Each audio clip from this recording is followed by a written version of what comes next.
Hello. So আমি চায়নাতে খুব ইন্টারেস্টিং একটা জায়গা খুঁজে পাইছি। আমার কাছে অন্যরকম একটা ফিল হচ্ছে আর কি। সো আমি চায়নার একটা one of the most ancient mosque খুঁজে পাইছি। সো আমি একটু করে দেখাই। এটা এন্ট্রি এবং এটা হচ্ছে লাইট হাউস অর মিনার হিসেবে ওরা ইউজ করতেছে। এটা না দূর থেকে বোঝা যায় না এটা যে মস্ক। সো আমি একটু করে ভেতরে যাই অ্যান্ড ছোটো ছোটো করে বলার চেষ্টা করি কী কী আছে। টোটালি মস্কের ভাইব নাই, kind of like a museum টাইপের একটা ভাইব এখানে। ইচ অ্যান্ড এভরি কর্নার যদি আমি ডিটেলগুলো দেখি, লাইক নিচের ফ্লোরিংটা হচ্ছে ওভারঅল স্টোনে করা। এখানে কিছু ব্রিক আছে, চাইনিজ কিছু প্যাটার্নের ডিজাইন আছে, এগেইন ব্রিক। এগুলো সবই স্টোনের, like it's very ancient actually. ওই সময় তো অন্য কোনো ম্যাটেরিয়াল আসলে থাকতো না। তো এটা আসলে মেইন দরজা, এনশিয়েন্টভাবে ছিল যেটা আর কি। সো এদিক দিয়ে ঢোকা যেত। সো আমি আপাতত মডার্ন দরজা দিয়ে ঢুকতেছি। Just look at the entry. So this is the entry. Stone planter box, then হচ্ছে স্টোন ওয়াকওয়ে। ড্রেনেজটা মোস্ট প্রবলি এটা পরে করা হয়েছে, তখন এরকম ড্রেনেজ থাকার কথা না আর কি। সো এখানে হচ্ছে স্টোন রুফ, টালি রুফ এবং টোটালি চাইনিজ ডিজাইন প্যাটার্নটা মেনটেন করে করা। আমি ঠিক জানি না ভিজিটার্স আর রেস্ট্রিক্টেড টু এন্ট্রি ওকে। সো এটা কাইন্ড অফ লাইক অফিস টাইপের কিছু একটা, জাস্ট ডিজাইনটা দেখানোর জন্য। তো এখানে ভিজিটারদের আসলে অ্যালাউড না, and obviously no smoking. So overall ভাইবটা খুবই ডিফারেন্ট।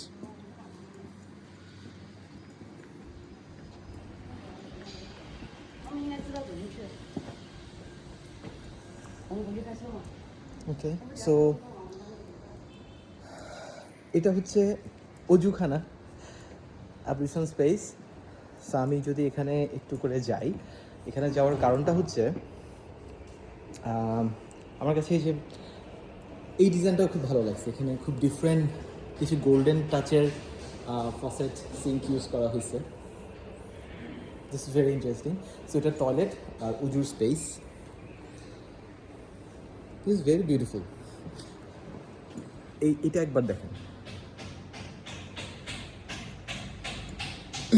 আমি খুব একটা স্টাডি করি নাই, আমি জাস্ট পথে দেখছি। সো এই জন্য ছোটো ছোটো করে ভিডিও করে ফেলতেছি। সো আমি বেশি কিছু আসলে বলতে পারতেছি না মসজিদটা নিয়ে। এক নম্বর ব্যাপার, জাস্ট আমার কাছে ফিল হচ্ছে কি চাইনিজ কোনো মুভির কোনো একটা সেট, যেখানে হচ্ছে আগেকার দিনে রাজা বাচ্চারা হাঁটাহাঁটি করতো। অল্প করে যতটুকু পড়াশোনা করছি, এটা হচ্ছে সাধারণত তো উপমহাদেশে, আমাদের দেশে অথবা ওভারঅল এশিয়াতে দেখা গেছে মুসলিম ডিফারেন্ট, মানে ইসলাম ডিফারেন্টভাবে আসলে প্রচার করা হয়েছে, রাইট? সো এখানে ইসলামটা প্রচার করা হয়েছিল শুরুর দিকে ট্রেডের মাধ্যমে। সো ইটস নট লাইক ইসলাম প্রচারের জন্য ইসলাম প্রচার করা হয়নি। সো শুরুর দিকে প্রচুর ট্রেড হইতো। গোয়াংজু অ্যাকচুয়ালি পোর্ট সিটি ছিল। সো ওই সময় হচ্ছে প্রচুর ট্রেড হইতো। সো এখানে পার্সিয়ানরা এবং বিভিন্ন এরিয়া থেকে মানুষজন আসতো ট্রেডিং পারপাসে। সো ওই সময় থেকে এটা আসলে খুব ফেমাস ছিল এই মসজিদটা।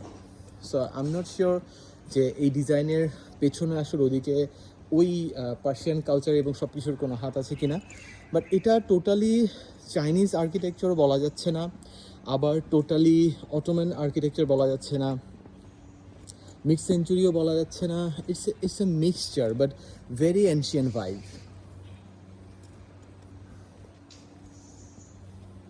সো মডার্ন কিছু টাচ জিনিসটাকে বরবাদ করা শুরু করছে already. Like for some reason ওরা একটা গ্রাস দিয়ে জিনিসটাকে টোটালি র্যাপ করে ফেলছে। I don't know Y. So এটা সিম্পলি অন্য কিছু দিয়ে করতে পারতো।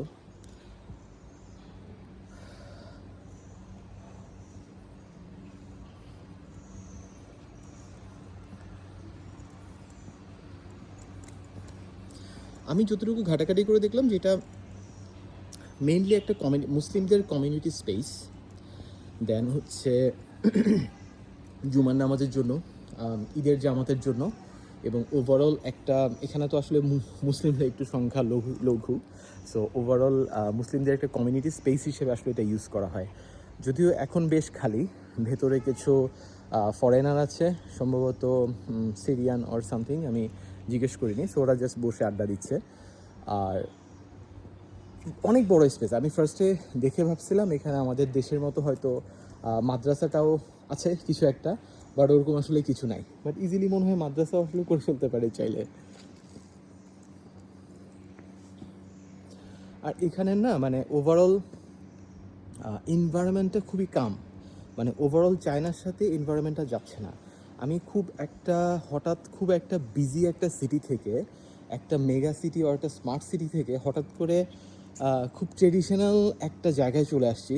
It's not Chinese village, it's not ancient China, but একটা হিস্ট্রি টাচ আছে এই জায়গাটাতে, যেটা আসলে অনেক কিছু রিমাইন্ডার দিচ্ছে।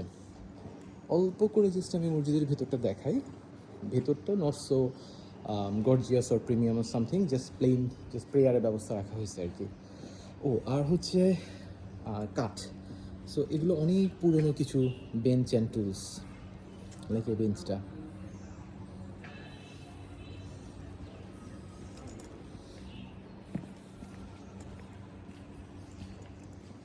It's very beautiful.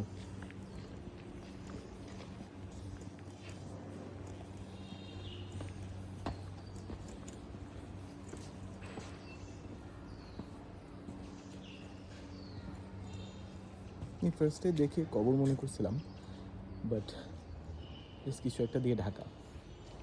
ওখানে কোনো একটা ফলক আছে, চাইনিজ ভাষা পড়তে পারবো না, সো বুঝতে পারতেছি না কি লেখা। এখানেও একটা ফলক, সো গাছটা এত পুরানো এবং গাছটাকে সাপোর্ট দেওয়ার জন্য ওভারঅল আরেকটা ক্ল্যাম্প রাখা হয়েছে, গাছটা যাতে নুয়ে না পড়ে। এখানে একটা ইন্টারেস্টিং জিনিস আছে।